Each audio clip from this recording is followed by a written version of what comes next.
கேரளாவில் ஏற்றிய முயத்தில் கொள்ளையடித்த கொள்ளையர்கள் தமிழ்நாட்டில் சிக்கியிருக்கிறார்கள். கண்டெய்னருடன் சிக்கிய வடமாநில கொள்ளை கும்பல் சிக்கியிருக்கிறது. போலீசார் அவர்களை மடக்கி பிடித்திருக்கிறார்கள். அண்மை செய்தியாக பார்த்து வருகிறோம். கேரளாவில் ஏடிஎம் இயந்திரத்திலிருந்து 65 லட்சம் ரூபாய் கொள்ளையடித்த வடமாநில கொள்ளை கும்பல் தமிழ்நாட்டில் பிடிபட்டிருக்கிறது. இது பற்றிய தகவல்களை வழங்குவதற்காக நம்முடைய செய்தியாளர் பாண்டியன் இணைகிறார். பாண்டியன், இந்த கொள்ளை கும்பல் பிடிப்பட்டது எப்படி? தகவல்கள். நாமக்கல் மாவட்டம் குமாரபாளையம் பகுதியில் உள்ள கோவிலிருந்து சேலம் செல்லும் 4 வழி தேசிய சாலை பகுதியில் பச்சாம்பாளையம் என்னும் பேருந்து நிறுத்தம் பகுதியில் ஒரு கண்டெய்னர் லாரி இன்று காலை 9 மணி அளவில் நிற்காமல் கண்மூடித்தனமாக வாகனம் வேகமாக வந்துள்ளது.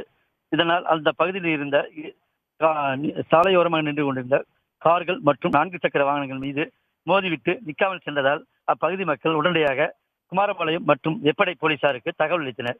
இதனையடுத்து வெப்படை போலீசாரும் குமாரபாளையம் போலீசாரும் அந்த 30க்கும் மேற்பட்ட 2 சக்கர வாகனங்களில் அந்த வாகனத்தை பின்தொடர்ந்து வந்துள்ளனர்.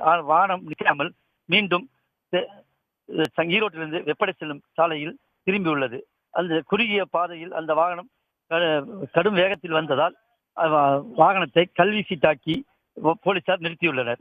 இதனை அடுத்து வாகனத்தை ஓட்டி வந்த ஓட்டுநர் அங்கிருந்து தப்பி சென்று விட்டார். இதனையடுத்து போலீசார் கண்டெய்னர் லாரியை மடக்கி பிடித்து அதை திறக்க முற்பட்ட பொழுது அங்கிருந்த மற்றொரு வடமாநில இளைஞர் அவர் சத்தம் போட்டதால் போலீசார் உள்ளே பயங்கர ஆயுதங்களுடன் இருக்கலாம் என சந்தேகத்தின் பேரில் அங்கு இருந்த பொதுமக்களை அப்புறப்படுத்தினர். இருப்பினும் பொதுமக்கள் அதிகமாக திரண்டதால் சேலம் ஈரோடு சாலையை முற்றிலும் பாதுகாப்பான வலயத்திற்குள் கொண்டு வந்தனர். இதனையடுத்து நாமக்கல் மாவட்ட காவல்துறை கண்காணிப்பாளர் உடனடியாக தனது ஆயுதப்படை வீரர்களுடன் விரைந்து வந்து அந்த வாகனத்தை சிறைப்படுத்தி தற்பொழுது வனப்பகுதிக்குள் கொண்டு சென்றுள்ளார். அங்கு வனப்பகுதியில் யாருமற்ற அந்த வனப்பகுதியில் வாகனத்தை திறந்து பார்த்த பொழுது அந்த வாகனத்திற்குள்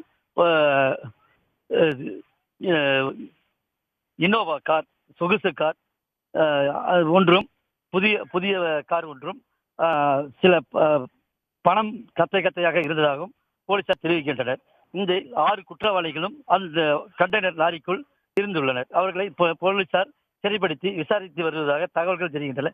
இப்ப வனப்பகுதியில் அந்த கண்டெய்னர் லாரி இருப்பதால் பொதுமக்களோ யாரும் அங்கு செல்லக்கூடாது என தடுத்து நிறுத்தியதால் பெரும் பரபரப்புடன் பகுதி காட்சியளிக்கிறது.